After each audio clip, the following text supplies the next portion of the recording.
अस्सलाम वालेकुम वरहमतुल्लाह। एक दफ़ा मस्जिद नबवी में दो सहाबी जो हैं वो उनके आपस में बातचीत करते हुए उनकी आवाज़ बुलंद हुई तो वो नबी पाक सल्लल्लाहु अलैहि वसल्लम तक पहुंच गए। हमारे नबी सलाम का दरवाज़ा जो है, घर का दरवाज़ा, वो मस्जिद के साथ होता था, यानी कि मस्जिद के साथ अटैच होता था। वो सहाबी इस तरह से थे कि वो दोनों बातें कर रहे थे, उनकी आवाज़ जिनकी बुलंद हुई थी, वो एक सहाबी ने दूसरे से कर्ज लेना था, तो वो मस्जिद में दूसरा सहाबी उनको मिल गया था, तो इसलिए उन्होंने कहा कि इधर इससे पूछ लेता हूँ। तो उन्होंने अपने कर्ज का मुतालबा किया, तो वो आपस में उनकी बात जब बढ़ी थोड़ी सी, तो वो आवाज़ उनकी जो है बुलंद हो गई, बढ़ गई, तो वो हमारे नबी सल्लल्लाहु तक पहुँच गई।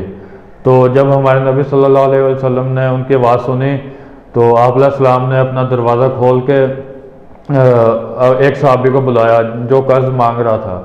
तो उस सहाबी ने कहा, जी अल्लाह के रसूल मैं हाजिर हूँ।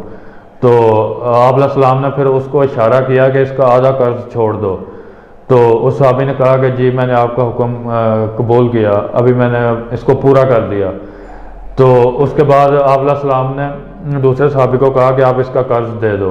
दूसरे सहाबी को उसका कर्ज अदा करने का हुक्म दिया, यानी एक को आधा कर्ज छोड़ने का कह दिया और दूसरे को कर्ज अदा करने का कह दिया। तो ये उस वक्त वाक़या पेश आया जब वो सहाबी उससे कर्ज मांग रहा था दूसरे सहाबी से मस्जिद नबवी में खड़े होके। तो इससे हमें एक चीज़ ये भी समझ आती है कि अगर किसी ने कर्ज देना है किसी का और उससे दिया नहीं जा रहा, तो फिर उसमें रायत भी देनी चाहिए, उसको कुछ छोड़ना भी चाहिए ताकि उसके लिए आसानी हो, फिर वो आसानी से अपना कर्ज दे सके। अगर उसी तरह उससे कर्ज मांगते रहेंगे तो वो हो सकता है ना दे और आपकी लड़ाई भी हो जाए उसके साथ, और वो कर्ज भी जाता रहे और उसके साथ लड़ाई भी हो जाएगी।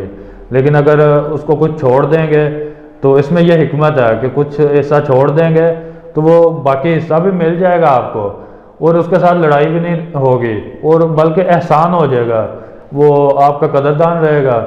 आपको तो उसका एहसान नहीं मनवाना चाहिए, मतलब कभी भी उसको जताना नहीं चाहिए, लेकिन वो खुद ही कदरदान रहेगा, वो इज़्ज़त करेगा, इस बंदे ने मेरा कर्ज छोड़ दिया था, ताल्लुक़ भी बरकरार रहेगा, आपको कुछ कर्ज भी वापस मिल जाएगा। तो ये सारा जो है प्यार की वजह बन जाएगी, मोहब्बत की वजह बन जाएगी, लड़ाई भी नहीं होगी। तो इस वाक़े से हमें पता चलता है कि मामलात को इस तरह भी सॉल्व करना चाहिए कि जो कि हमारे नबी सलाम ने उस टाइम उन लोगों को गाइड किया, वो जो सहाबी थे दोनों, उन दोनों को समझाया, तो उनसे उनका जो है फ़ायदा हो गया।